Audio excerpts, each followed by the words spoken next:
As pontes fazendo as ligações dos reinos. É impressionante como Deus traçou previamente as linhas do seu projeto histórico da raça humana desde Adão até o milênio de Cristo. Convido o prezado ouvinte para descobrir comigo onde estamos nesta linha do projeto de Deus. Israel, a base do plano da redenção. A história nos mostra, a partir de Abraão, Deus criando o povo de Israel, a base do plano da redenção de Deus à humanidade, a redenção dos seus pecados. Dentre as 12 tribos de Israel, Deus escolheu a tribo de Judá para canalizar através dela a encarnação de Jesus Cristo, o Salvador de todos os que nele creem. O plano da redenção. Jesus é o plano da redenção de Deus. Jesus, com o seu nascimento, deu início à era cristã, a qual também chamamos de a Era da Graça. Israel e sua sobrevivência aos impérios pagãos. Apocalipse, no capítulo 13, versículo 1, faz referência a uma besta com 7 cabeças e 10 chifres. As 7 cabeças é uma soma de 7 impérios que Satanás usou e vem usando durante a história para destruir o povo de Israel e a igreja, os quais são egípcio, assírio, babilônico, medo-persa, grego, romano político e religioso, e o império de 7 anos do anticristo. Os 10 chifres serão 10 nações aliadas ao anticristo para tentar varrer os judeus de todo o planeta Terra. O grande mistério de Deus é que até hoje, século 21, 6 impérios já extinguiram e Israel continua em pé e também sobreviverá ao império do anticristo, conforme Daniel capítulo 12, versículo 1.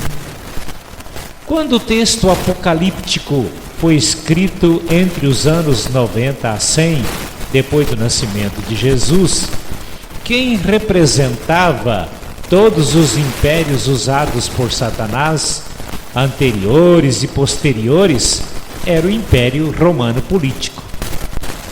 Os espaços entre os reinos.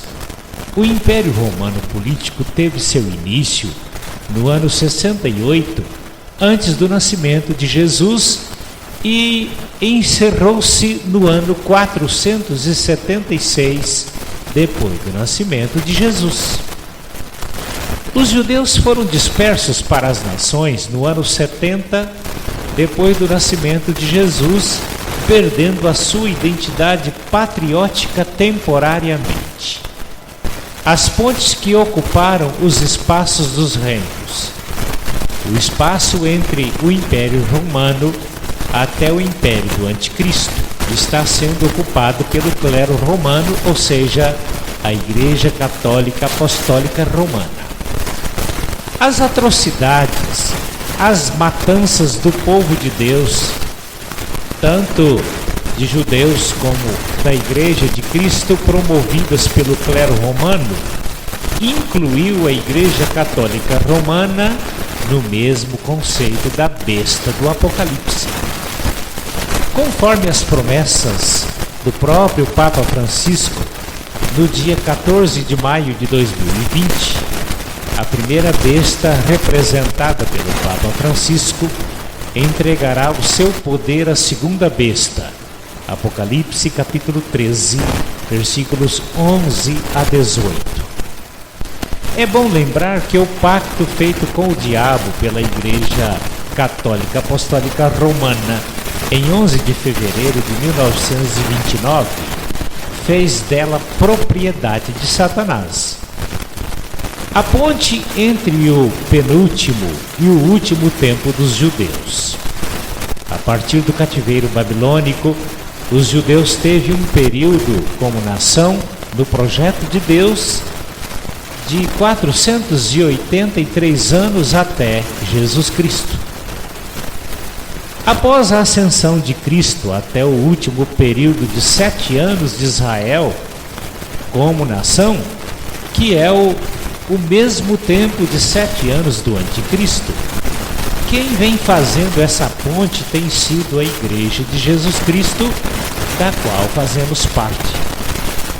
Onde nós estamos na história? Israel completou no dia 14 de maio de 2018 a sua última geração da promessa de Jesus, registrada em Mateus capítulo 24, versículos 31 a 34. Jesus informa que esse é o tempo do arrebatamento, pois, em Mateus capítulo 24, versículos 40 e 41, Jesus fala de arrebatamento. Estando 2 no campo, um será levado e outro será deixado. Estando 2 moendo no moinho, uma será levada e a outra será deixada. Mateus 24, versículos 40 e 41. Diante de tais informações, nós estamos no tempo da subida da igreja para os judeus completarem a sua 70ª semana da profecia de Daniel, do capítulo 9, versículo 27, e também a transição da autoridade da Igreja Católica Romana para o Anticristo. A partir de agora, a qualquer momento, Jesus estará arrebatando a sua igreja. Para fazer parte da igreja que será arrebatada, é necessário você receber Jesus Cristo como teu Salvador e Senhor da tua vida e estar enquadrado nas características da igreja em Filadélfia. Como observaste a minha palavra com perseverança, eu também te livrarei da grande tribulação que há de vir sobre o mundo inteiro. Apocalipse capítulo 3, versículo 10. Guardar ou observar a palavra de Deus com perseverança significa estudá-la e viver com autenticidade o que ela nos ensina. Você está preparado?